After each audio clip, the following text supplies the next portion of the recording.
C has two sounds, one is sa, another is ka. Sa is produced when followed by E, I, Y, and any other sound or letter takes the k sound.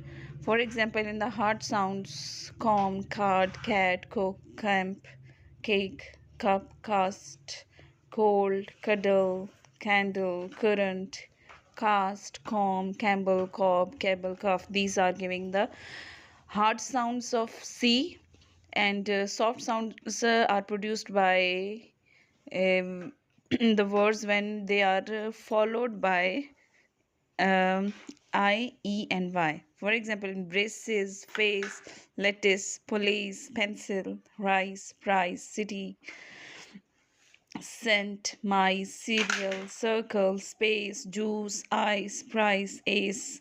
All these words are producing S sound.